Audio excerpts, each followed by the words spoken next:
தந்தை மோகன் அவர்கள் வெளியிடுவார். முதலாவது பிரதியை பெற்றுக்கொண்ட பிரதீபன் ஜோகநாதன் அவர்களை அழைக்கிறேன்.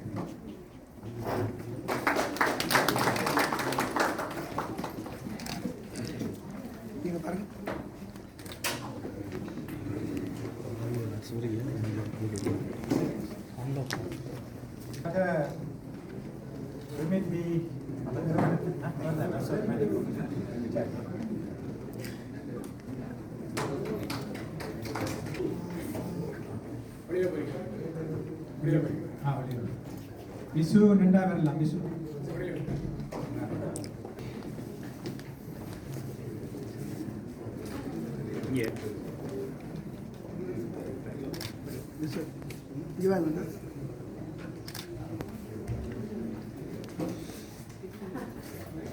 அடுத்தாக சிறப்பு விருதியை பெற்றுக்கொள்ள திரு காண்டிகன் அவர்களை அழைக்கின்றேன்.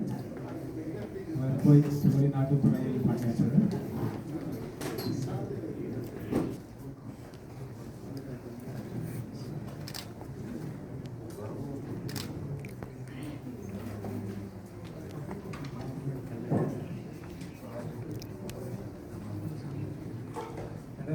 திரு பாபு அவர்கள்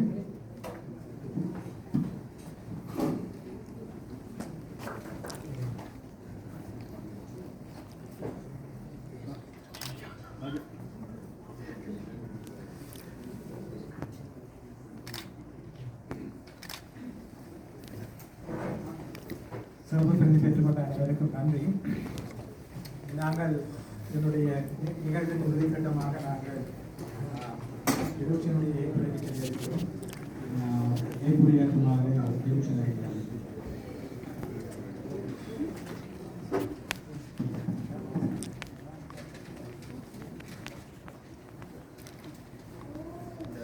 இந்த மாலை வேளையிலே எனது இந்த படுபட்சி நாவல் வெளியீட்டுக்கு வருகை தந்திருக்கும் அனைத்து எனது தமிழ் உறவுகளுக்கும் முதற்கண் வணக்கங்கள். இந்த நிகழ்ச்சியின் ஏற்பாட்டாளர் காலம் செல்வமன் அவர்களுக்கு மிகவும் நன்றி. இந்த நாவல் வருவதற்கு முழு காரணமாக இருந்த லினித் எம் சிவம் அவர்களுக்கு மிகவும் நன்றி. சோபா சக்தி இந்த நாவலின் எடிட்டர், அவருக்கு மிக மிக நன்றி. அத்துடன் இங்கே இந்த நாவலை அறிமுகம் செய்து பேசிய பேச்சாளர்கள் இருவருக்கும் எனது மனமார்ந்த நன்றிகள். எனது குடும்பத்தார் இங்கு வருகை வந்திருக்கிறார்கள், அவர்களுக்கும் எனது நன்றி. எனது இந்த நாவலை பற்றி பேச்சாளர்கள் அறிமுகம் செய்யும் வேளையிலே கூறியிருந்தார்கள். ஆனால் நான் எனது நாவலை பற்றி இங்கு கதைப்பதை விட எனது அனுபவத்தினை ஏன் இந்த நாவலை நான் எழுத வேண்டும் என்று தோன்றியது என்பதை நான் உங்கள் முன் பகிர்ந்து கொள்ளலாம் என்று நினைக்கின்றேன். எனது சிறு வயது முதலே, எனக்கு நினைவில் தெரிந்த நாள் முதல் நான் எனக்கு ஒரு 5 வயது 6 வயது இருக்கும் என்று நினைக்கின்றேன்.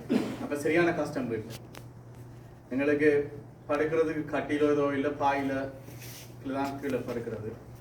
எனக்கு ஞாபகம் இருக்கிறது, அப்பா பக்கத்துல படுத்திருந்து வாயால விசில் பண்ணி காட்டுவார். எப்படி விமானம் டேக் ஆஃப் ஆகுது, எப்படி விமானம் லேண்ட் ஆகுது, எப்படி ஹெலிகாப்டர் சத்தம் கேட்கும், எப்படி ஹெலிகாப்டர் டேக் ஆஃப் ஆகும், எப்படி ஹெலிகாப்டர் லேண்ட் ஆகும். எனக்கு நினைவு தெரிந்த நாளில் இருந்து அப்பா எனக்கு திரும்ப திரும்ப திரும்ப சொல்லும் அந்த விஷயம், நீ ஒரு விமானியாக.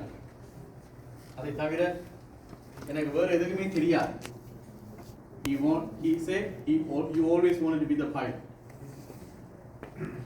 அப்பா மிகவும் கடுமையான, பார்க்கறதுக்கு எப்படின்னு இப்ப தெரியல, மிக மிக கடுமையான.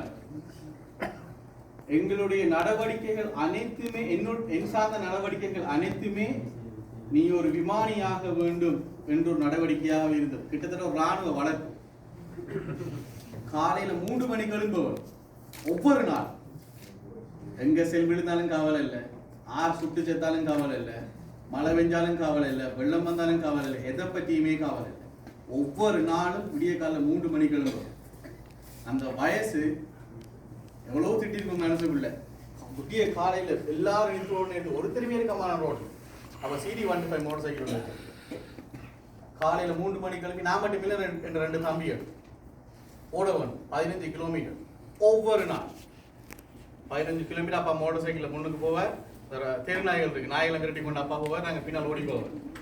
எங்கேயாவது ஒருத்தர் நின்றுட்டா சொல்லுவேன், இந்தா இதெல்லாம் நீ எங்கள் வாழ்க்கையில் உருப்பட போகுது, ஓடு, என்ன இப்படி இருந்தா சரியா ஓடு, இப்படி போனா நீ எல்லாம் கடைசி வரைக்கும் பைலட் ஆகலாது. எனக்கு தெரியாது ஓடுறதுக்கும் பைலட்டுக்கும் என்ன சம்பந்தம்னு இன்றைக்கு வரைக்கும் எனக்கு தெரியும்.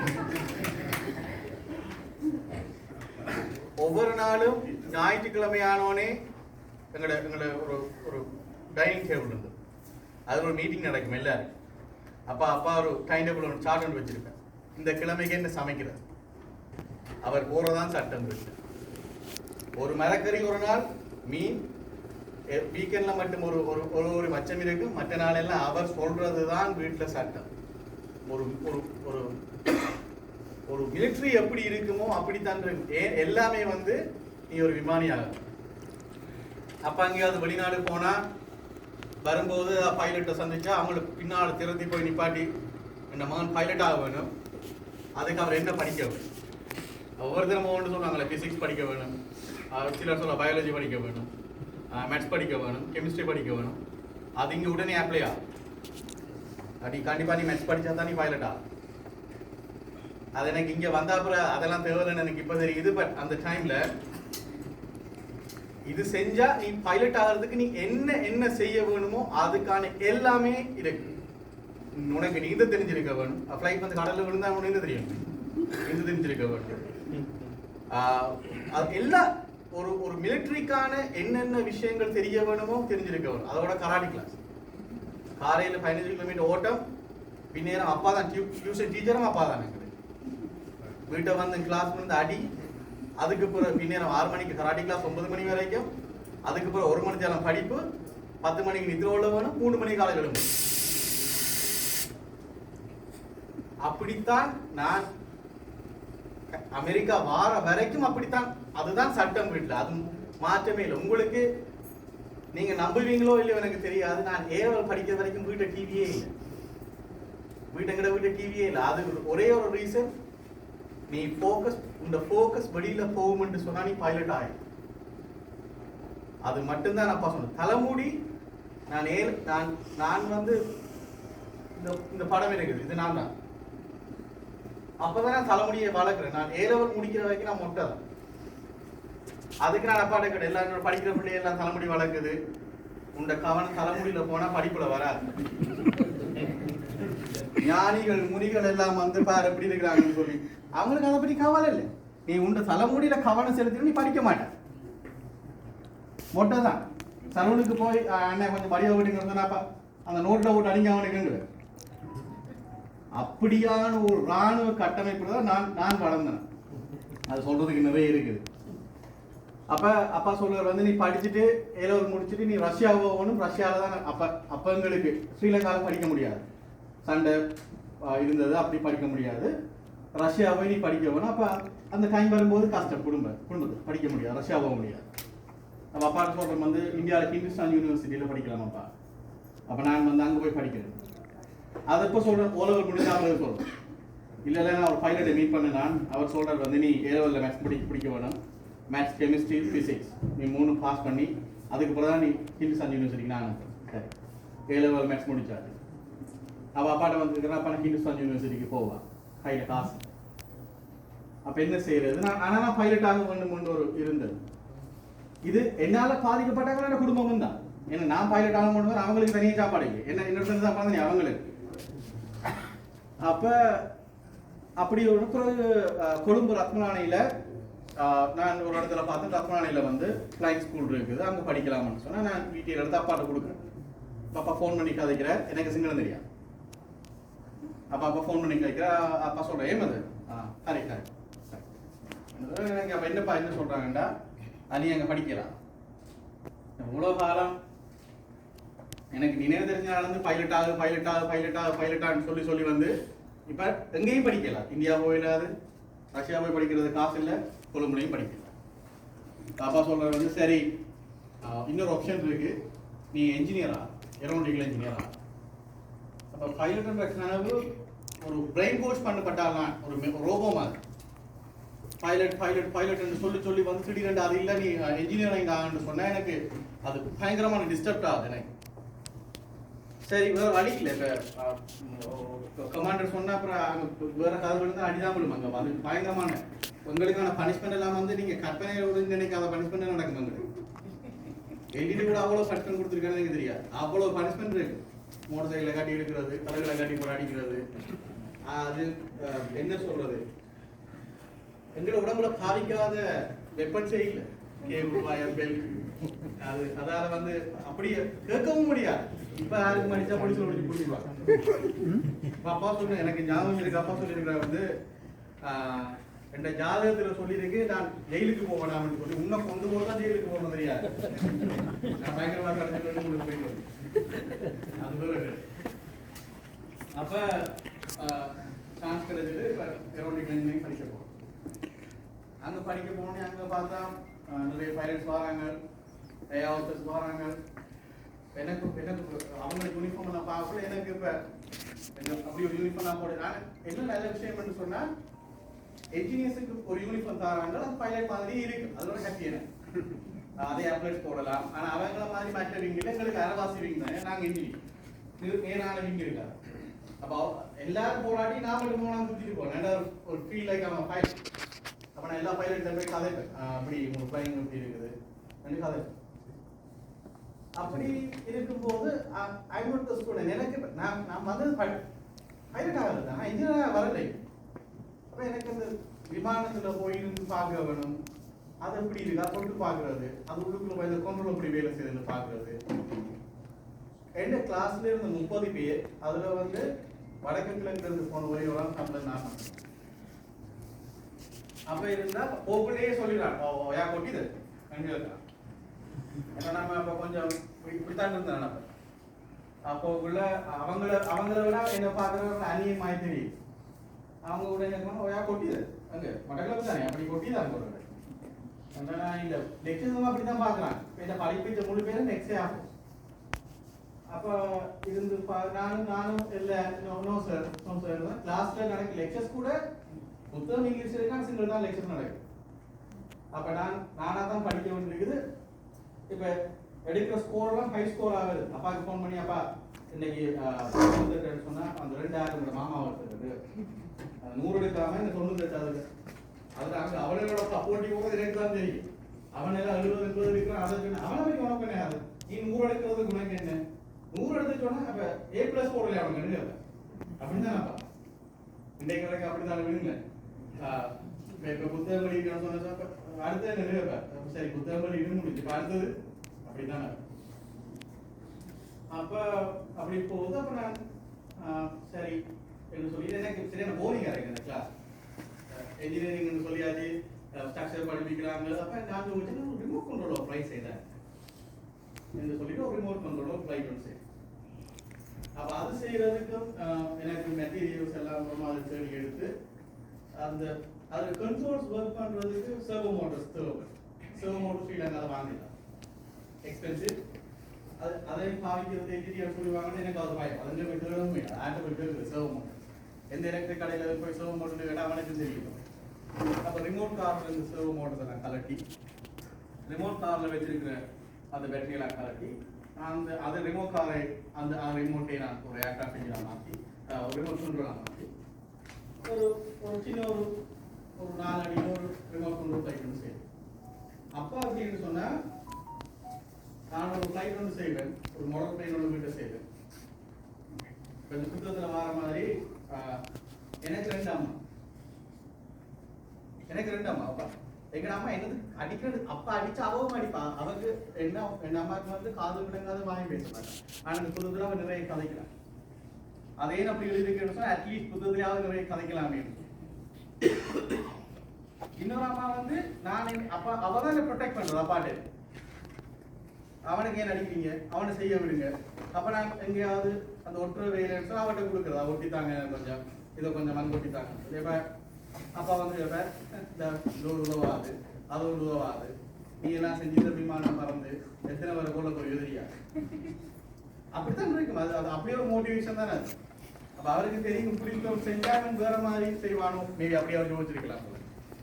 அப்போ நான் ஒரு விமானத்தை சரி நான் போக கேட்குறேன், மோட்டோர்லாம் வச்சு விளையாடுறான், இவனுக்கு இவ்வளோ காசு கட்டி நான் படிப்பிக்கிறேன், நீ எல்லாம் என்ன செய்ய போற எனக்கு தெரியாது, அதுக்கு ஒரு உடந்து இந்த மோட்டரை வச்சு விளையாடுறது சொன்னால் நான் அதை எடுத்துகிட்டு போய் கோர்ஸில் ரத்வானியில் வச்சு அவங்களுக்கு கமிஷன்லாம் எடுத்து டேக் ஆஃப் பண்ணேன். ஃப்ளைட் டேக் ஆஃப் ஆகுது. அப்போ எனக்கு ஒரு சந்தோஷம், அப்பா நாம தான் பறக்கலை, பெண்மோட்டர் சேராவது பறக்குது. டேக் ஆஃப் ஆகுது, டேக் ஆஃப் ஆகி சுற்றிட்டு வந்து லேண்ட் ஆகுது. I'm so happy. இப்போ என்ன படித்தவங்க எல்லாம் ஃபைல் எடுறாங்க, இப்போ ஃப்ளைட் செஞ்சு முடியும். அப்போ அன்னைக்கு இரவு இருந்து நான் யோசிக்கிறேன், இதே நான் பெருசாக செய்தா என்ன? அப்போ பெருசாக செய்கிறேன்னு சொன்னால் இப்போ எப்படி செய்யலாம்? இங்கே வந்து இதுவரைக்கும் யாராவது மேனுஃபேக்சர் பண்ணியிருக்காங்கன்னு சொன்னால் இலங்கையிலே யாரும் மேனுஃபேக்சர் பண்ண. அப்போ நான் என்ன செய்கிறேன், ஒரு ப்ராஜெக்டாக டிசைன் பண்ணிட்டு கொண்டு எங்களுக்கு ஒரு தியேட்டர் வருது, இது இந்த புத்தகத்தில் வர மாதிரி, அது பக்தினி சினிமா இருக்கு. எங்களுக்கு ஏற்ற பேர் சாரதா தியேட்டர். அதில் கட்டமைப்பு எப்படின்னு சொன்னால் தியேட்டர் அதுக்கு பக்கத்தில் வா. நான் கேட்டு வளர்ந்துறேன், நான் சொல்கிறத நான் கேட்டு வளர்ந்தேன். இந்த பக்கத்தில் பா பிடிச்சி போட்டு அப்படி தான் கத்துறாங்க. அப்போ அப்பா வந்து தியேட்டருக்கு பின்னால் 2 வசனங்கள் எழுதியிருந்தேன். ஒன்று வந்து எனக்கு இன்னும் ஞாபகம் இருக்கு, இப்படி ஒரு திருக்குறள் நீங்கள் உங்களோட வாழ்க்கையில் கேள்விப்பட்டிருப்பீங்களே தெரியாது. வடி குடித்தவன் வாழ்வு வலிமை இழக்குமாறு போல் இடி விழுமாம், வடி வித்தவன் தலைமை. இது யாருக்கு எழுதுனா பக்கத்தில் குடிக்க வரவனுக்கு எழுது. அப்ப இன்னொரு கீழ் எழுதியிருக்கேன். அப்பா அதுக்கு கீழே இன்னொரு வசனம், உனது இடதுபுறம் இருக்கும் இதயம் சதையல்ல இரும்பெனில் எதுக்கும் சாத்தியம். Think big.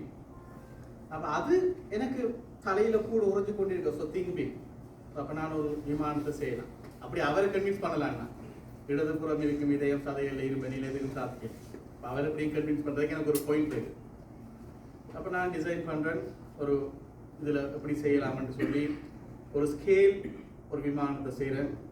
அதுக்கு எனக்கு அடுத்த அம்மா அவள் தான் எனக்கு ஹெல்ப் பண்ணுறேன். இப்போ நான் ஒட்டி பெல்டிங்லாம் ஒட்டி கொண்டு வந்து அவள் துணி ஓட்டுறது மேலுக்கு, அது எனக்கு லைட் வெயிட்டாக காட்டுவேன்.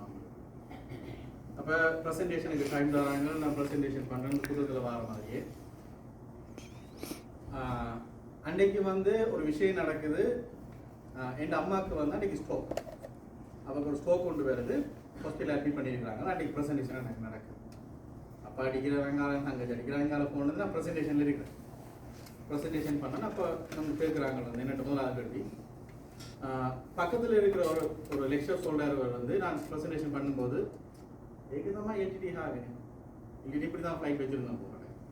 ஆனால் எனக்கு விளங்குது சாதிக்கிறேன். அப்போ நான் அதை காது கொடுக்காம நான் தொடர்ந்து சொல்லிக்கொண்டே போகிறேன். ப்ரெசன்டேஷன் இப்படி தான் வரப்போகுது. உலகத்தில் சின்ன ஒரு ஏர்க்ராஃப்ட் வந்து கொலமன் கிரிக்கெட் ஏர்க்ராஃப்ட், அதை விட சின்னதாக அந்த ஏர்க்ராஃப்ட் செஞ்சால் இதுதான் வந்து உலகத்தில் சின்ன ஏர்க்ராஃப்ட், ஒரு பைலட்டோட ஃப்ளை பண்ணக்கூடிய ஏர்க்ராஃப்ட். அதோட வந்து நாங்கள் இப்படி மெஷர்மெண்ட்டில் செய்யலாம், இப்படி நாங்கள் லோக்கலில் இருக்கிற மெட்டீரியலை வச்சு நாங்கள் ஏர்க்ராஃப்ட் செய்யலாம் என்று சொல்லி நான் எல்லாமே சொல்கிறேன். அப்போ கேட்குறாங்க, அவர் கேட்குறாரு வந்து where you plan to have this engine from? அப்போ நான் சொன்னேன் லைக்கோமின் என்ஜின் தான் வந்து இப்போ எல்லா ஏர்க்ராஃப்ட் ட்ரைனிங் ஏர்க்ராஃப்டில் யூஸ் பண்ணுறோம். அப்போ நான் சொன்னேன் we can use either ultralight aircraft engine or Lycoming aircraft engine. அப்போ அது எக்ஸ்பென்ஸ் இங்கே கொண்டு வரலாம். அப்போ ஆல்டர்னேட்டிவாக நாங்கள் என்ன செய்யலாம்னு சொன்னால் மோட்டர் சைக்கிள் இன்ஜினை கன்வெர்ட் பண்ணோம். அப்போ இப்போ உங்களுக்கு அப்பா ரூம் கொண்டு போகுது வந்து எல்இடி காராக வச்சு இந்த ஃப்ளைட் வந்து லொரி என்ஜினில் செஞ்ச ஃப்ளைட், அது வாய்ப்பே இல்லை. அது லொரி என்ஜின், லொரியை விட பாதி வெயிட் கூட ஃப்ளைட் தூக்கி பறக்கவும் பறக்க. அப்படியே ஒரு ரூம் கொண்டு போய் கொண்டு எல்லா ஏர்க்ராஃப்டும் வந்து அலுமினியம் அலோயால் செய்யப்பட்டு என்ஜின் லைட் வெயிட்டாக இருக்க வேண்டும். அப்போ நான் சொல்லும்போது அவங்க சொல்கிறாங்க வந்து அது சாத்தியம் இல்லை, இட்ஸ் இம்பாசிபிள், செய்ய முடியும். இப்போ நான் சொல்ல இல்லை, எவ்ரி திங் இஸ் பாசிபிள். இம்பாசிபிளை பாசிபிள் ஆக்குறது தான் ஒரு இன்ஜினியரோட வேலை. அதான் நான் படிக்கிறேன், என்னால் அது செய்யலை. ஸோ நாட் ஓன்லி மீ, நாங்கள் எல்லாரும் சேர்ந்து இந்த விஷயத்தை செய்யலாம். இப்போ நான் இந்த டிசைனை வச்சு இந்த கிளாஸில் இருக்க எல்லாருமே சேர்ந்து இதை செய்யலாம் என்று சொன்னால் அவங்க சொல்கிறாங்க வந்து okay you can wait outside, நாங்கள் உங்களுக்கு இதை கழிச்சிட்டு டிஸ்கஸ் பண்ணிட்டு நாங்கள் உங்களுக்கு தான். அப்போ அன்றைக்கு நான் காலையில் ஃபோன் பண்ணுறாங்க, ஹாஸ்பிட்டல் அம்மா அட்மிட் பண்ணியிருக்கேன்னு சொல்லி. நான் கொழும்பில் இருக்கிற ரத்னானியில் போல் வந்து கொண்டே இருக்குது. டிரெக்டாக வேறு வழியில் ஒரு சிகரெட்டை 10 பேர் தலையாட்டுவார் போயிடும். திரும்ப வருவேன், சீக்கிரம் 10 பேர் தலையாடுவார் போவேன். ஒரு 9 மணி போல வந்து கேட்டார், கற்பனை பண்ணி பாருங்க, ஒரு புத்தகமாக இருக்கிறேன் நான். எங்களோட கிளாஸுக்கு முன்னாலே அப்படி பெரிய ஒரு அரசு மரம், அதுக்கு கீழே ஒரு புத்து, அதுக்கு முன்னால் நான் வைப்பேன். ஒவ்வொரு தினம் வாரது, தலையாடுறது, போகிறது. நான் எழுப்பி நிற்பேன், தலையாடுறது போய்ப்பேன். அப்புறம் வந்து கேட்டார் வந்து டிலுக்ஷன் வைகிய நான் சொன்னேன், இப்படி நீங்கள் பெர்மிஷன் தாரன்னு சொன்னீங்க, வெயிட் பண்ணிக்கோங்க. இட்ஸ் இம்பாசிபிள் கொடுத்தா. அதோட வந்து அவங்களுக்கு வந்து பயமாக இருக்குதா. ஸோ நான் என்டிடிக்கு ஃப்ளைட் சேர்ந்தா அவங்களுக்கு ஒரு பயமாக இருக்குது. சார் அவங்களோட என்டிடி அவங்களுக்கு ஃப்ளைட் ஸ்கூலுக்கு வரக்குள்ளே எல்லா கிளியர்ஸும் தந்தால் நான் வரேன். அவங்களோட என்டிடி ரெண்டு சொல்லக்குள்ள வில் திங்க் அபவுட் இட். ஆனால் நான் அதை பற்றி யோசிக்கல. ஓகே, நீ think about it, but I still continue my work. நான் டிசைன் பண்ணேன், அங்கே போனேன், அங்கே அடி விழுது, உனக்கு ஃபோன் அடிச்சு ஆன்சர் பண்ண தெரியாதான்னு சொல்லி அப்பா ஒரு பக்கம், நான் இங்கெல்லாம் நான் கண்டினியூ பண்ணி கொண்டே இருக்கேன் எல்லாத்தையும். அப்போ அன்றைக்கே வந்து 4ஆம் மாடியில் விசாரணை. ஏன் who asked you to build this aircraft? LTD உனக்கு எவ்வளோ காசு வரும்? அந்த எல்டிடி காசு இல்லை, அப்பா தான் காசு இல்லை, அப்பா தான் என்ன படிப்பிக்க இல்லை. இப்போ இதை வந்து உனக்கு செய்கிறதுக்கு இவ்வளோ வெளிநாட்டிலேருந்து இவ்வளோ காசு வரும். பேங்க்ல இருக்க 500 ரூபா காசு வரும். அதான் எனக்கு ஒரு வெள்ளிக்கிழமை அப்பா அனுப்புகிற காசு 500 ரூபா.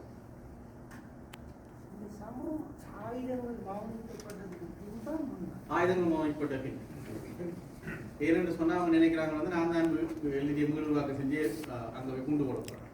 ஏன்னா அப்படிதான் நியூஸ்ல வருது. எல்இடி ஆயுதங்கள் கவனிக்கப்பட்டுட்டு ஒரே ஒரு வழிதான் எல்இடி தாக்குதல் செய்யலாம், விமானத்தில் வந்து தாக்குதல் செய்யலாம்.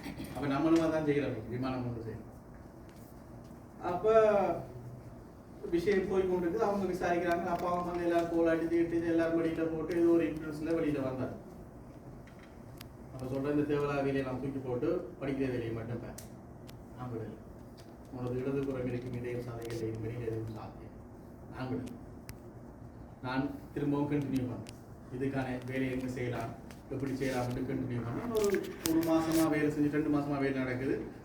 எனக்கு இன்னொரு விளக்கம் வருது, ஏர்போர்ட்ஸ்ல இருந்து கூப்பிடுறாங்க. இன்குவாரி ஒன்று வரணும். அப்போ இன்குவாரிக்கு போனால் அங்கே கேட்குறாங்களா இதே கேள்வி திரும்ப திரும்ப. நீங்கள் அவுட்ராலைட் செய்யாமல் இப்படி ஒரு ஃப்ளைட்டை செய்யுங்க, எவ்வளோ தூரம் இது பராக்கு? நான் என்ன ஃப்ளைட்டே செய்யலை சார். இட்ஸ் லைக் ஒரு ஒரு ஒரு எக்ஸ்பெரிமெண்ட் தான் நான் செய்கிறது. எவ்வளோ பறக்குமெண்டு அது செஞ்ச அப்புறம் தான் எனக்கு தெரியும். இது செய்கிற வரைக்கும் எனக்கு தெரியாது. Because it's not tested but it's I'm going to try. அப்போ என்ன மெட்டீரியல் யூஸ் பண்ண போகிறீங்க? அலுமினியம் அலோயிங்கிறது வாங்க போகிறீங்க. கார்பன் ஃபைபருக்கு காசு வராது. எப்படி கார்பன் ஃபைபர் எடுக்க போகிறீங்க? அப்போ ஹனிகாம் மெட்டீரியல் யூஸ் பண்ணணும்னு சொன்னால் இங்கேருந்து ஹனிகாம் மெட்டீரியல் இது பெரிய ஏர்லைன்ஸ்லேயே அது இல்லை. உனக்கு எப்படி அது வேறு? ஆறு தர போகிறோம். எங்கே இருந்ததுக்கான காசு வேறு எல்லாம் கொடுத்து.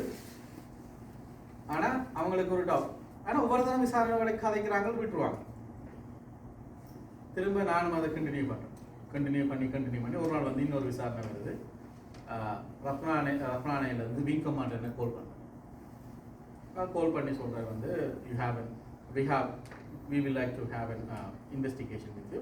நாளைக்கு உங்களோட ப்ராஜெக்ட் ரிப்போர்ட் எல்லாத்தையும் வந்து ரத்னானைக்கு வாங்க.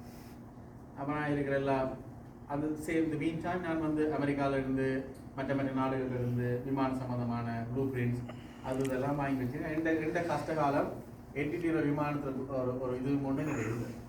அதில் ஒரு கேட்லாக் கொண்டு நான் டவுன்லோட் பண்ணி வச்சுருந்தேன். அது ஒரு கஷ்டகாலம்னு நான் சொல்கிறேன். அது ஒரு ஆர்வம் தான். எல்லாரும் எல்இடி விமானம் வச்சிருக்காங்கன்னு சொன்னால் அது இப்படி தான் இருக்குன்னு நானும் பார்க்க தானே வேணும். அது என்ன ஏர்க்ராஃப்ட் இருக்குன்னு நான் பார்க்குற ஒரு ஆர்வம் தான். அது மட்டும் இல்லை, the fastest aircraft in the world, Blackbird SR-71A, அது அன்கிளாசிஃபைட் டாக்குமெண்ட் தான் இருக்குது. அது அமெரிக்காவோட ஏர்க்ராஃப்ட் விமானம். சவுண்டை விட எத்தனையோ மடங்கு ஃபாஸ்ட்டாக போகிற விமானம். அது அன்கிளாசிஃபைட் டாக்குமெண்ட்டுமே அந்த இதோட போயிட்டு அங்கே போனால் அவன் தூக்கி பார்த்தா SR-71A இருக்குது, எல்டிடியில் பீச் கிராஃப்ட் அங்கே இருக்குது. அப்போ போனால் அப்போ அவனுக்கு 100% ஆகும். இப்போ இது உண்மையாகவே எல்டிடிக்கு தான் ஃப்ளைட் செய்ய போகிறாரோ தெரியாது. நான் அவங்களுக்கு கன்வின்ஸ் பண்ணேன், இல்லை trying to build this aircraft. இதை செஞ்சால் நான் முதலாவது இலங்கையில் செய்கிற முதலாவது விமானமாக தான் இருக்கு. அப்போ செஞ்சால் நாங்கள் ஏவியேஷன் ஹிஸ்ட்ரி. அப்போ வந்து what is LTD have no plan. அப்போ நான் சொல்கிறேன் வந்து I don't think LTD manufacture aircraft. How you know? நான் பார்த்துட்டேன் எல்லாம் டாக்குமெண்ட் அங்கே இருக்குது. நான் it's look like they assemble the aircraft. I don't think they manufacture the aircraft. அப்போ இன்னும் டவுட் கொஞ்சம் பலமாக போகுது. அவங்களுக்கு இன்னும் ஒரு 6 மணி நேரம் இன்வெஸ்டிகேஷன் பலமாக நடக்குது. திரும்ப கேள்வி அவங்க கேட்குறாங்க, நீ வந்து இந்த ஏர்க்ராஃப்டை பில் பண்ணி ஒருவேளை எங்களை பிரசிடென்ட் ஹவுஸில் போய் கொண்டு போயிட்டா நான் யாரை போய் பிடிக்கிறேன். அப்போ நான் சொல்கிறேன் வந்து, so this is not the military aircraft. This aircraft it's a prototype. It's like experimental aircraft. அது பறக்காது. ஏன்னா அது எல்லாரும் சூப்பர்விஷனுக்குலாம் நடக்க போகுது. அது அவ்வளோ தூரம் பறந்து கொண்டு போகிற அளவுக்கு டெஸ்ட் பைலட் தான் ஃப்ளை பண்ண போகிறாங்க. I am not the pilot, நான் ஃப்ளை பண்ண முடியாது, டெஸ்ட் பைலட் தான் ஃப்ளை பண்ண. அப்போ அப்படியான விஷயங்கள்லாம் நடக்குது. அப்போ அவர் சொல்கிறார் வந்து எனக்கு இந்த விங் கமாண்டர் சொல்கிறார், Buddha think me as a father. If you want to build the aircraft in this country, it's not going to happen. Get out this country, go somewhere and build there. ரெண்டாவது சொல்கிறேன். அப்போ எனக்கு அப்போ இவ்வளோ காலம் ஏதாவது ஒரு நம்பிக்கை எனக்கு இருந்தது. எங்கேயோ ஒரு பக்கத்தில் இது செஞ்சிடலாம். அப்போ அதோட சரி, இது நம்மளை குழி தோண்டி புதைச்சிட்டாங்களே இந்த இதை அப்படின்னு சொல்லி நான் இப்போ எங்கே செஞ்சது தானே பிரச்சனை, பெர்மிஷன் கேட்கணும். இவங்களுக்கு முன்னாடி ஆச்சு தானே நான் இங்கே பெர்மிஷன்லாம் கேட்கணும். ஸோ நான் எல்லாத்தையும் பட்டியெல்லாம் கட்டிட்டு மட்டக்கில் போய் பாப்பாட்ட போய் சொல்கிறேன், அப்பா இப்படி ஒரு ஃப்ளைட் ஒன்று செய்ய போகிறேன், செஞ்ச முதலாவது ஃப்ளைட் நான் செய்யறாங்க. எது அந்த கார்ட்போர்ட் பெட்டி ஒட்டி செய்யறது. அங்கேயே ஒரு நாட்கள் ஆகுது. அங்கே இல்லை, this is the first aircraft நான் வந்து ஹிஸ்ட்ரியில் ஃபர்ஸ்ட் ஆர்மி ஏர்க்ராஃப்ட் இருக்கு. அப்போ இப்படியோ கன்வின்ஸ் பண்ணி அந்த ஒரு தும்பு தொழிற்சாலை ஒன்று அவர் இன்ஃப்ளூயன்ஸில் எடுத்தார, அதில் வச்சு செய்கிறேன். இப்போ தான் வந்து என்ன மயிலம்பாடி கேம்ப்லேருந்து வந்து அரெஸ்ட் பண்ணுறாங்க. நான் வந்து எல்டிடிக்கு ஏர்க்ராஃப்ட் செய்கிறேன். அதுக்கு பிறகு நான் ஆட்டை விட்டு வெளியாகிடுச்சு. அதுக்கு பிறகு நிறைய இன்வெஸ்டிகேஷன், என்னால் அவர் தான் பாதிக்கப்பட்டார் நிறைய தரம். அதுக்கு அப்பா சாரி ஃபார் தட். நிறைய இன்வெஸ்டிகேஷன் அதுக்கும் அவருக்கு மகனுக்கு ஃப்ளைட் செய்கிறதுக்கு நான் அப்பா தானே காசு வரேன்னு கொடுக்கணும். அப்போ அவருக்கு எங்கேருந்து காசு வருது பார்க்கணும். கேட்டதில் படமும் ஓடுது, எங்கேருந்து அவருக்கு காசு வருது. அப்போ அப்படியெல்லாம் முடிஞ்சு நான் அமெரிக்கா வந்தாச்சு. வந்த பிறகு எனக்கு ஏதோ சினிமா தியேட்டரில் வளர்ந்ததா காரணமோ தெரியல, நான் ஒரு படம் எடுக்க வேண்டும் என்ற ஒரு பைத்தியம் ஒன்று இருந்தது. அது மேபி தியேட்டரில் வளர்ந்ததுக்கு தெரியல. இங்கே வந்து நான் கண்டினியூ பண்ணுறதுக்கு வந்து அந்த டைமில் எனக்கு பேப்பர் கிடைக்கல. அப்போ நான் இன்ஜினியரிங்காக கண்டினியூ பண்ண முடியாது, நான் பைலட் ஆக முடியாது. என்னென்னு சொன்னால் I am permanent resident or citizen of America. அப்போ இதை நான் அப்போ அந்த ஒரு பெயின் உள்ளுக்குள்ளே இருக்குது. இந்த கதை என்ன அப்படியே ஊற்றி மூடிட்டாங்களே, இப்போ இவ்வளோ கஷ்டம், இவ்வளோ அடி, இவ்வளோ பிரச்சனை, எங்கே தொடங்கி இப்போ எங்கே பார்த்தாலும் ஒரு டிமோட்டிவேஷன், எங்கே பார்த்தாலும் ஒரு இது செஞ்சு கொண்டு வராங்க. அட்லீஸ்ட் இந்த கதையை வெளியில் சொல்லலாமே நாங்கள்னு சொல்லி நான் ஸ்கிரிப்டாக எழுது, இந்த படமாக எடுப்போம்னு சொல்லி. இப்போ நமக்கும் ஒரு அசாத்தியமான நம்பிக்கை, நம்ம இந்த படம் இந்த கதை எழுதுனா உடனே எல்லாம் நம்ம இந்த டக்குன்னு ப்ரொடியூசர் வந்து கண்முன்னுங்க 2 காசு போட்டு படமாக எடுக்க, அதெல்லாம் சினிமாவில் நடக்கான்றது இப்போ தான் எனக்கு தெரியும். போட்டு அதுக்கு பிறகு ஸ்கிரிப்ட் எழுதி அந்த ஸ்கிரிப்ட் 2 வருஷமாக கொண்டு எல்லா டைம் அலைஞ்சு தெரியும். அப்போ தான் எனக்கு லினின் அண்ணா எனக்கு பழக்கமாக இருக்கு. அப்போ இந்த ஒரு அசோசியேட் ஒருத்தர் இருந்தால் அவன் சொன்னால் லினின் எம் சிவம் வந்து கனடாவுக்கு அவர் டிரெக்டரா, அவருக்கு நாங்கள் இதை பிச் பண்ணி பார்ப்போம். அவர் ஒப்பீனியனுக்கு இப்போ லினின் அண்ணா எனக்கு ஞாபகம் இருக்கு, ஒரு கூகுள் மீட்டில் தான் நாங்கள் லினின் அண்ணா மீட் பண்ணுறோம். லினின் அண்ணா கதைக்கும் போது லினின் அண்ணா எங்கே ஸ்கிரிப்ட் அனுப்பியாச்சு. லினின் அண்ணா காய்ச்சிட்டு லினின் அப்படிதான் கதைப்பார். அப்படின்னு சொன்னால் லுக்ஷன் சூப்பர் அந்த மாதிரி இருக்கு லுக்ஷன் 2 சொல்லி போட்டு தான் லினின் அண்ணா பிறகு ஒப்பீனியன் சொல்லுவார். அவர் முதல் சொல்லக்கூடிய அடிப்பை ஓரண்டு அந்த மாதிரி இருக்கு, இந்த பக்கங்கள்லாம் சூப்பராக இருக்கு, இப்படி வருது அப்படி வருது சொல்லிட்டு லினின் சொன்னாது. ஆனால் நீங்கள் படமாடிக்கல, அவன் படமாடிக்கல, ஒருத்தரும் பார்க்க மாட்டேன். அப்போ இப்போ தான் சொல்கிறேன் சூப்பராக இருக்கு, அந்த மாதிரி இருக்கு. இது வந்து இப்படி எடுக்கிறேன்னு சொன்னால் நீங்கள் நிறைய விஷயத்த மாற்றணும். இது இப்படி அப்படி எழுதுல, அது இப்படி எழுதுலான்னு சொல்லி அப்போ அவரை கைடன்ஸில் வந்து இன்னொரு 2 வருஷம் ஓடுது. திரும்ப பண்ண போகிறது நம்ம கிராஃப்ட் எழுதி அனுப்புறது, லினினா நோட் எழுதி அனுப்புறது. திரும்ப இல்லை இந்த விஷயத்தை மாற்றுங்க, இது இல்லை என்று சொல்லி லினினா ஒரே வசனத்தில் விஷயத்தை முடிச்சுடுவார். சூப்பர் இல்லை அதில் தான் நீட் ஒர்க் ரெண்டுட்டு அன்றைக்கு இரவே வந்து அவர் டைப் பண்ணி அனுப்ப ஒரு ஷீட் ஒன்று, இது இதில் ஃபோக்கஸ் பண்ணுங்க, இதில் ஃபோக்கஸ் பண்ணுங்க. எப்படி எழுதி ஒரு ஸ்கிரிப்டாக ஒரு 2.5 மணி நேரத்துக்கு ஒரு படத்தை எழுதியா அதை வச்சுட்டு இப்போ நான் இப்போ ப்ரொடியூசர் வேணும் படம் எடுக்கிறது. இப்போ நம்மளுக்கு ஒரு நம்பிக்கை வெளிநாட்டில் எத்தனையோ டயஸ்பரா இருக்குது, தமிழர்கள் பண்ணுறாங்க, நாளைக்கு நாங்கள் நின்று போராடணும்ன்றாங்க, நாங்கள் உயிரை கொடுப்போம்ன்றாங்க, விடுதலை புலிகள் இருக்குன்றாங்க, இனி அந்த படம் இந்த படம்ன்றாங்க. அப்போ நம்மள டயஸ்பராக்கு ஒரு பிஷ் பண்ணி பார்ப்போம். இந்த கதை இது தமிழகத்துலேருந்து உருவாக்குற கதை தானே. அப்போ அங்கே இப்போ இங்கே எத்தனையோ போராளிகள் வெளிநாடு இருக்கிறாங்க, எத்தனையோ தளபதிமார் இருக்கிறாங்க, எத்தனையோ பேர் இருக்கிறாங்கன்னு சொல்கிறாங்க. எல்லாருக்கும் ஒரு கதையை சொல்லி பார்ப்போம். நிறைய பேருக்கு கதை சொல்லப்பட்டது, கனடாவில் நிறைய பேருக்கு சொல்லப்பட்டது. அப்போ 2-3 பேர் நிறைய பேர் காசு கிட்டத்தட்ட $10,000 மேலே செலவழிச்சாச்சு கதை சொல்கிறதுக்கு மட்டும். கதை சொல்கிறதுக்கு ஸ்டோரி போர்ட்டுக்கு ஒருத்தர் வந்து சொல்லுவார், இல்லை நீங்கள் கதை நல்லா இருக்கு ஒரு வேல்யூவேஷன் எடுத்துகிட்டு வாங்க. அப்போ ஹாலிவுட்டுக்கு அங்கே நாங்கள் இல்லைன்னா நாங்கள் தெரியும், ஹாலிவுட்டுக்கு எல்லாம் அனுப்பி அங்கே அனுப்பி அங்கே ஒரு வேல்யூவேஷன் வேலை உங்களுக்கு இந்த பட்ஜெட் எவ்வளோ வரப்போ படம் ரெண்டெல்லாம் போட்டாச்சு. போட்டால் இல்லை அவர் பிறகு சொல்லுவாங்க, காசெல்லாம் செலவழிச்சு அப்புறம் சொல்லுவாங்க, ஐ டோன்ட் திங்க் நாங்கள் இதுக்கு ப்ரொடியூஸ் பண்ணிடுமோ தெரியாது. இது வந்து அப்போ சண்டை வந்து கிழக்கு மாகாணத்தில் நடக்கலையே, சண்டை வந்து அங்கே வடக்கில் தானே நடந்தது சண்டை. அப்போ நீங்கள் கதையை அப்படி எழுத முடியாது. அப்போ நான் சொன்னேன், இது கிழக்கில் வடக்கில் நடக்கிற கதை இல்லை, இது என்ன கதை. நான் பிறந்தது மட்டக்கிழப்பு, எனக்கு யாழ்ப்பாணத்தில் ரோடு எப்படி இருக்குன்னு எனக்கு தெரியும், செங்கடி எப்படி இருக்குன்னு சொன்னால் மட்டும்தான் எனக்கு தெரியும். அதை வச்சு தான் நான் ஸ்க்ரீன் பிளே எழுதுறேன். அப்புறம் இன்னொரு போராளி நினைக்கிறேன் நான் வேறு. அப்போ அவர் கதைக்கு சொன்ன வந்து, தம்பி கதை சூப்பராக இருக்குது, ஆனால் நீர் வந்து இந்த படம் எடுக்கணும்னு சொன்னால் நீர் வந்து வேறு விஷயங்கள்லாம் காட்டணும். நான் அதுக்கு பட மாட்டேன். அது காட்டுறதுக்கு நிறைய டிரெக்டர்ஸ் இருக்கிறாங்க, நிறைய பேர் ஆக்கள் இருக்கிறாங்க. அவங்க இது வந்து எந்த ஒரு பெயினை நான் வெளியில் சொல்லணும். அந்த பெயின் உள்ளுக்குள்ள இன்னும் அடங்கி கொண்டே இருக்குது. குற்றமானது இன்னும் அது இன்னும் தீரலை, அது இன்னும் உள்ளுக்குள்ள அடங்கி கொண்டே இருக்குது. இந்த கதை வெளியில் சொல்லப்படணும். அந்த பெயின் அதை விஷுவலாக நான் காட்டணும். இந்த டிலுக்ஷன் எப்படி எங்க அடி வாங்கினான்ற ஸ்க்ரீன்ல எல்லாரும் பார்க்கணும். அப்போ அதை சொன்னா இல்லை. பிறகு லண்டன்ல நிறைய பேருக்கு சொல்லப்பட்டது, அங்கே டயஸ்பரால அவங்களும் இல்லை. பிறகு சொன்னாங்க வந்து ஒரு பணக்காரர் பெரிய கோடீஸ்வரர் ஆஸ்திரேலியாவில் வந்துருக்கிறார், அவருக்கு ஒரு கதையை சொல்ல மாட்டாங்க. அப்புறம் அவருக்கு ஒரு மீட்டிங், ஒரு ஜூம்ல மீட்டிங், அவருக்கு ஒரு கதை சொல்லப்பட்டது. அப்புறம் கொஞ்ச நாள் எனக்கு ஒரு கதை வருது, உங்களோட கதையை யாரோ பவுனியா டிரெக்டரை வச்சு 5 கோடி ரூபாய் படம் எடுக்கிறாங்க.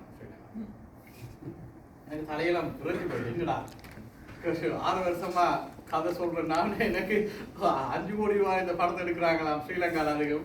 அது எப்படி ஸ்ரீலங்காவில் படம் எடுக்கலாம் இதை வச்சு என்ன சொல்லுவோம். ஃப்ளைட்டே செய்ய விடல, ஃப்ளைட் செய்கிற மாதிரி அரசாங்கத்துக்கு எல்இடிக்கு சார்பாக படம் எடுக்கணுமாங்க, அது நடக்காது. அப்போ இனியும் நான் சொல்கிறேன், நான் அப்படி ஒரு செய்கிறாங்களாம்னா என்ன செய்கிறது என்று சொல்லி இனியும் நான் கேட்குறேன். அப்போ இனியும் நான் சொல்கிறது வந்து, டியூஷன் நீங்கள் ஸ்கிரிப்டை நீங்கள் வெளியிடணும், நீங்கள் ஸ்கிரிப்டாக வெளியிடுங்க, ரெஜிஸ்டர் பண்ணி தானே வச்சிருக்கிறீங்க, நான் ரெஜிஸ்டர் பண்ணி வச்சுருக்கேன், அப்படியே வெளியிடுங்க. அப்போ நான் சரியா நான் சொல்லிட்டு ஃபோனை வச்சுட்டு அடுத்த நாள் ஃபோன் பண்ணலையா நான். ஆனால் இது ஒரு நாவல் அழுது நான், சூப்பர் ஐடியா செய்யுங்க. அவர் இல்லைங்கன்னா அவ்வளோதான் கதைப்பேன், கணக்கு கதைக்க மாட்டேன். சூப்பர் ஐடியா, வெரி குட், செய்யுங்க 2 வீட்டுல. நாவலா சொல்லிட்டு நம்ம இந்த நாவலை எப்படி எழுதுறது, நமக்கு ஸ்க்ரீன் பிளே எழுதுறது வேறு கிடையாது. அவரால் நான் சன்டான்ஸ்லேயே போய் படித்தேன். டிரெக்ஷன் தெரியாத டிலுக்ஷன் கஷ்டம். நீ எங்கே போனாலும் கேட்பாங்க, நீ டிரெக்டரானு கேட்பாங்க, நீ எப்படி டிரெக்ட் பண்ண போறீங்க, நம்ம கேஸ்டிங் பண்ண தெரியாது, டிரெக்டர் தெரியாது. அதுக்காக நான் உக்ரைனுக்கே போனேன், நான் சண்டை நடக்க நேரத்தில் படம் எடுக்கிறது. அப்போ எடுத்தாச்சுது, அங்கெல்லாம் போய் படித்து முடிஞ்சு வந்தாச்சுது. இப்போ இங்கே போனால் லீனியர்கிட்ட சொல்லியாச்சு நாவல் எழுத போகிறோம்ட்டு எல்லாம் கதையெல்லாம் வெட்டி குத்தி மாற்றி ஒரு நாவலாக கொண்டு வா, ஒரு தற்புணர்வு நான் இதில் உண்மையும் காட்ட வேணும். ஆனால் ஒரு நாவல் எழுதும் போது என்னை பற்றி மட்டும் போது நிறைய பேரால் பாதிக்கப்பட வேண்டி வரும். நிறைய பேரை பற்றி நான் உண்மையை எழுத வேணும், அது இன்னும் பிரச்சனையாகும். ஏற்கனவே நிறைய பிரச்சனை இந்த புத்தகத்தை. அப்போ சொல்ல வேணும் என்று சொன்னால் பெரிய எப்படி எழுதுறது நான் என்று சொன்னால் அப்புறம் எழுதி போனால் இப்போ கதை எங்கேருந்து ஸ்டார்ட் பண்ணல. ஏன்னா அந்த கதையை சொல்லவர் 1 person நரேட்டிவ்னு சொல்லி எங்களோட கவிஞர் சொன்னாங்க. அப்போ அந்த பாயிண்ட் ஆஃப் வியூவில் நான் கதையை நரேட்டிவ் பண்ணணும்னு சொன்னால் எப்படி ஸ்டார்ட் பண்ணலாம். ஆனால் அந்த கதை யாருக்கு சொல்லவர்.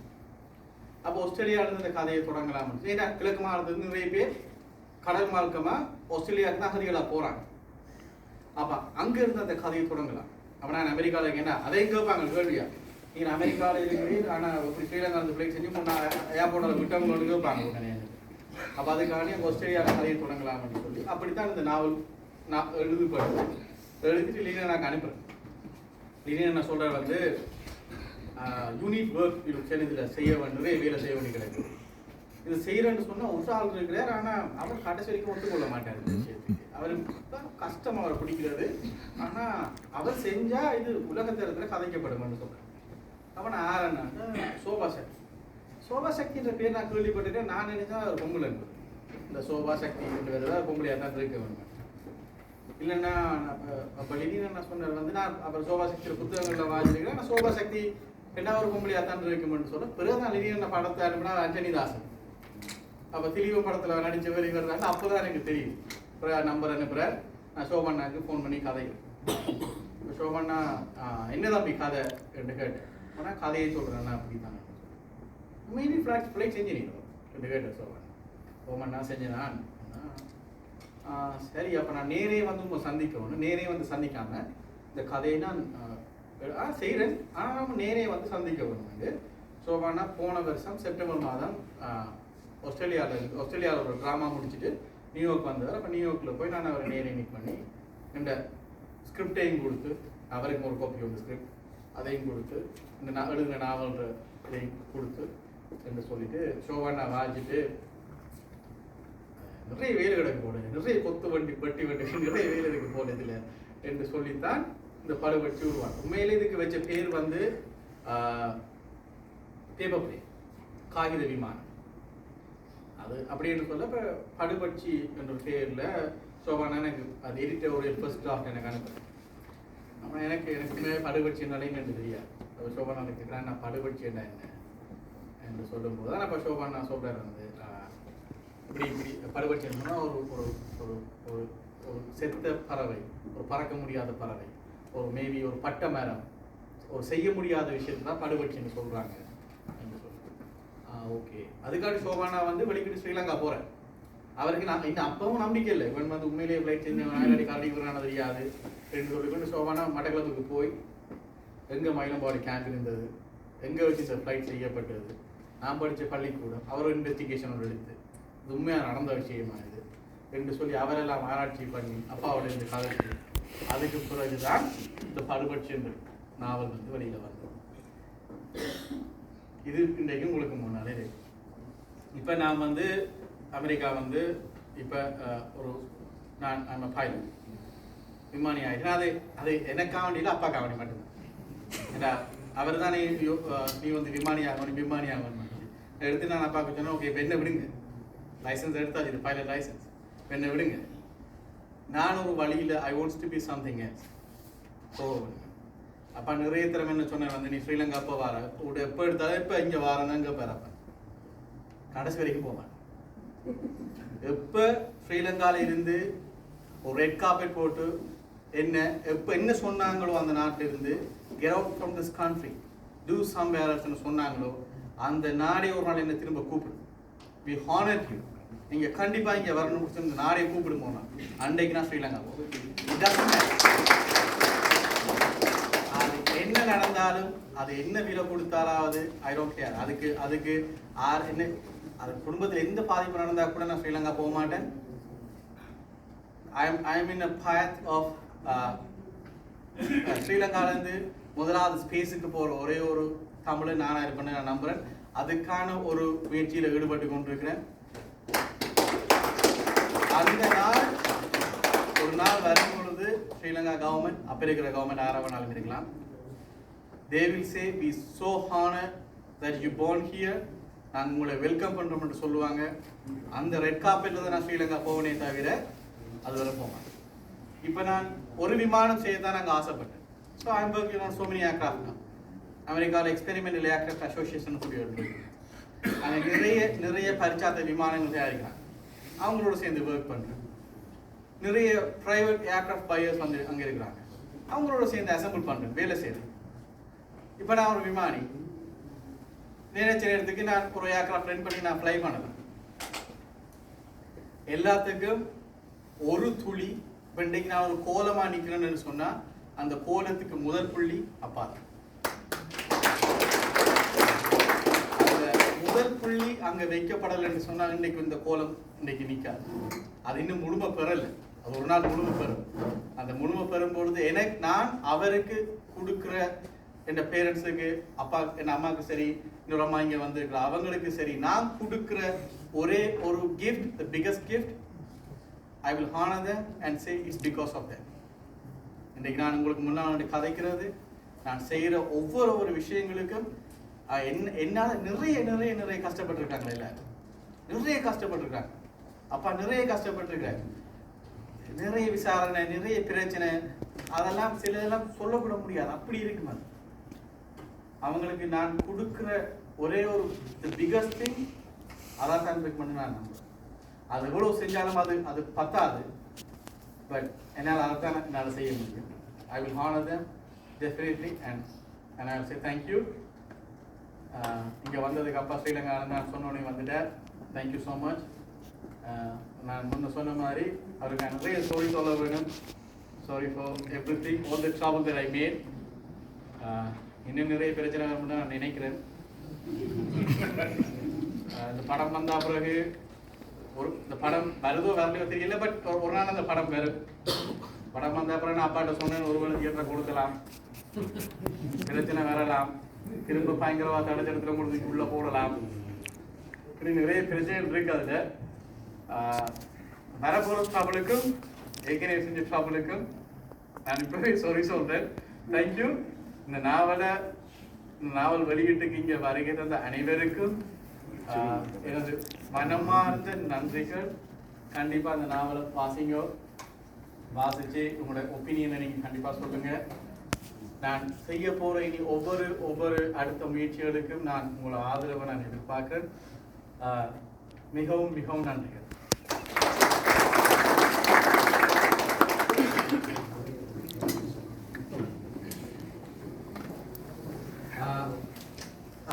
ஒரு நிமிஷம். பிரதீபன் யோகநாதன் அவர்கள் நான் நேற்று கதைச்சினா, ஹீஸ் அ பைலட், கனடாவில் ஒரு விமானியா இருக்கிற அவர் 2 நிமிஷம் உங்களோட கதை.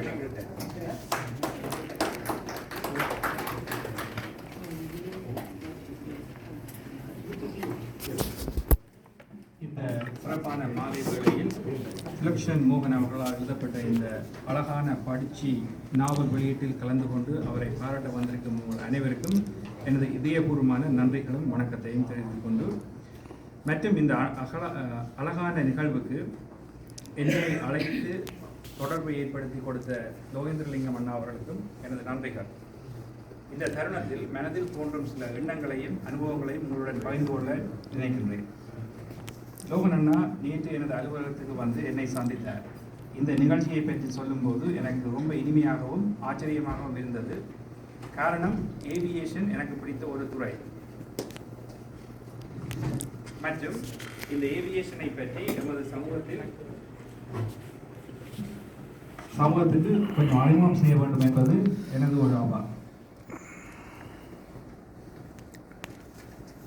நான் என்னுடைய தனிப்பட்ட அனுபவத்தை எங்களுடன் பகிர்ந்து கொள்ள வேண்டுமாக இருந்தால், நான் ஒரு விமானியாக வர வேண்டும் என்பது எனது நீண்டகால கனவாக இருந்தது. இந்த கனடா மாதிரியான ஒரு நாட்டில் ஒரு விமான பயிற்சியை செய்து அதில் தேர்ச்சி